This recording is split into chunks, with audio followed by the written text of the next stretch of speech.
جعفریہ حجت الاسلام والمسلمین علامہ سید ساجد علی ندوی اپنے بازوؤں کو بلند کیجئے، نعرے کے ساتھ لبیک یا حسین۔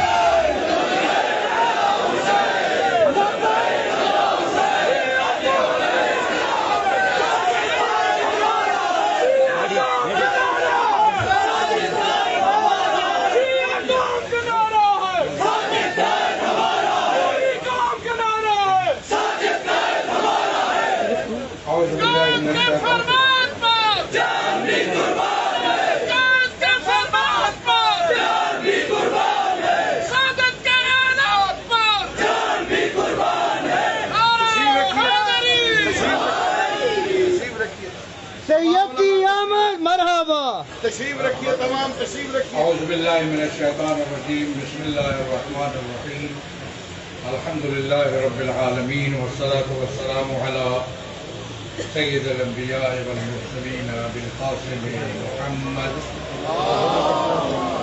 اما بعد فقد قال اللہ تبارک و تعالی ان تنصروا اللہ ینصرکم ویثبت اقدامکم۔ عزیزان گرامی، سب سے پہلے میں شکریہ ادا کرتا ہوں حضرت آیت اللہ حافظ سید اعظم حسین نجفی دامت ذلو اور مفسر قرآن علامہ شیخ محسن علی نجفی جو میور ہیں اس کانفرنس کا مؤسس ہیں، ان کی سرپرستی کا اور پھر آپ حضرات جو سفر کی صحبتیں برداشت کر کے اور اپنے پیارے جذبات کے ساتھ یہاں تشریف لائے، فرداً فرداً سب کا احترام اور شکریہ۔ منتظمین نے جس انداز میں بہتر انتظامات کیے اس کا بھی میں شکریہ ادا کرتا ہوں۔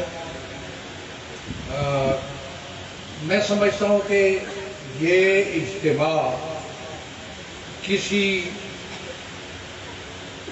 بین المسالک پرابلم کی وجہ سے نہیں ہے۔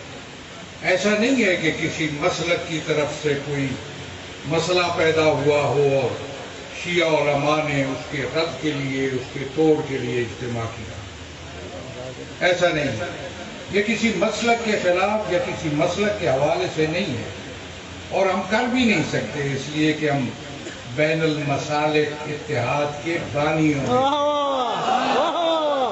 مجھے بتانے دیجئے کہ ایک اور شخص ہے، میں اس کا بھی نام شاید بعد میں بتاؤں گا، اس کے رابطے کے بعد پھر اس اتحاد کا جو مجلس عمل کی صورت میں سامنے آیا یا ملی یکجہتی کی صورت میں سامنے آیا، اس کے بانی ہونے کا اعزاز شیعوں کے نمائندہ کی حیثیت سے مجھے حاصل ہے۔ سبحان اللہ۔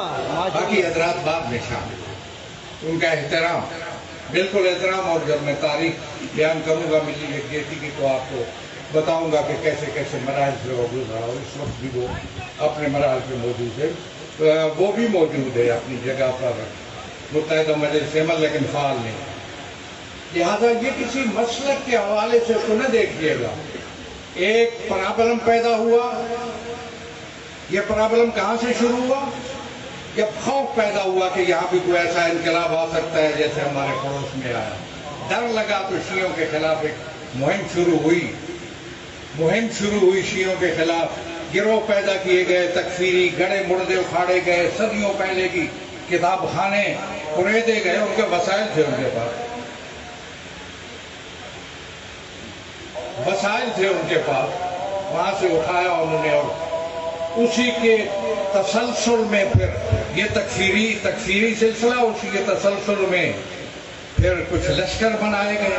بھول جاتے ہو دوستو، میں طالبان کی حمایت نہیں کرتا، اور یہاں میں واضح کر دوں کہ یہ خارجہ پالیسی کا سٹیج نہیں ہے، ہم اپنی دوسری باتیں کر رہے ہیں، لیکن مت کسی پڑوسی ملک کے کسی نائب وزیر اعظم کے بارے میں یہ بات ہمارے سٹیج سے نہیں ہونی چاہیے۔ میں موجود ہوں اس لیے کہ میں ابھی پاکستان کی پالیسی کو دیکھ رہا ہوں، اور اس حوالے سے بھی پاکستان ہمیں احتیاط کرنی چاہیے، اور میں بحیثیت نمائندہ ولی فقی کے ساتھ جو حکومت قائم ہے اس کے رابطوں کو بھی مجھے دیکھنا ہے، مت بات کیجیے گا احتیاط سے۔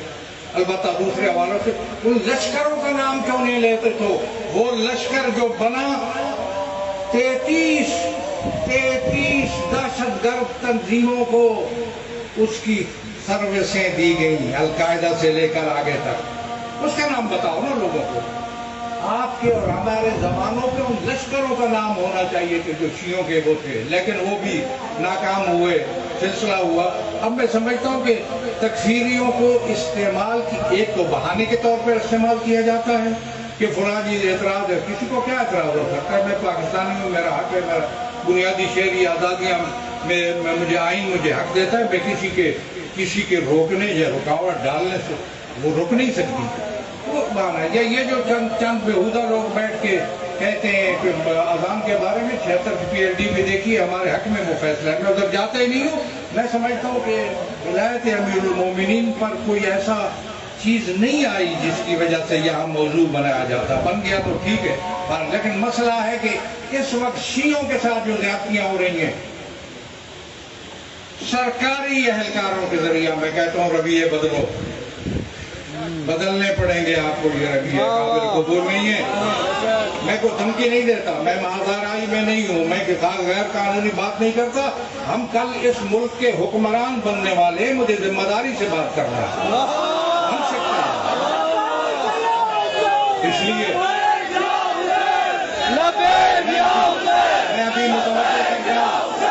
میں متوجہ کر رہا ہوں کہ رویے بدلو۔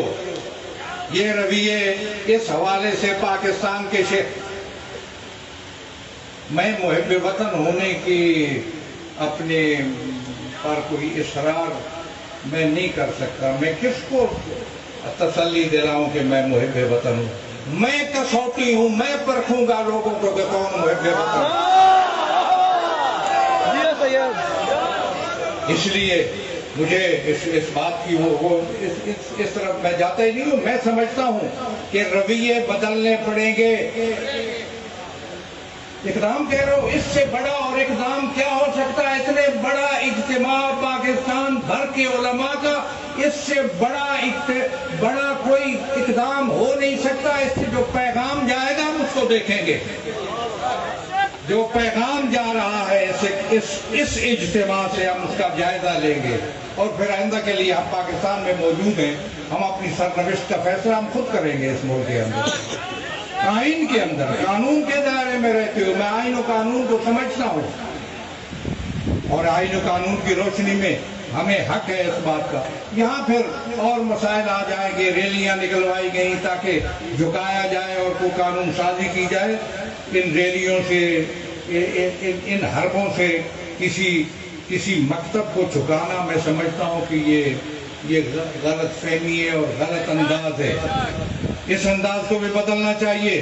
اور میں دوسرے لوگوں کو متوجہ کرتا ہوں کہ جو اس حوالے سے تشیع کے حقوق کے حوالے سے کوئی دوسری نظر رکھتے ہیں، مثلا مولانا بیان کر رہے تھے قوانین کی، اس میں بھی میں نے دیکھا ہے۔ اس لیے میں سمجھتا ہوں کہ یہ اقدام ہے، بہت بڑا اقدام ہے۔ اس اقدام کے اثرات کو محفوظ کرنا اور آگے بڑھانا اور حاصل کرنا ہماری ذمہ داری ہے۔ کیسے ہوتا ہے یہ آگے ہم اس کو منتظمین کو میں کہتا ہوں کہ اس کے لیے آگے پروگرام بنائیں۔ پھر اس کے بعد جیسے کہ فرمایا گیا یہاں پہ کہ چہرے میں سید الشہداء آنے والا ہے، اس کو بڑے بھرپور طریقے سے منائیے اور اللہ سید الشہداء کے حوالے سے ایک اور نمونہ اور مثال قائم کیجیے پاکستان کے اندر، بھرپور انداز میں چہرہ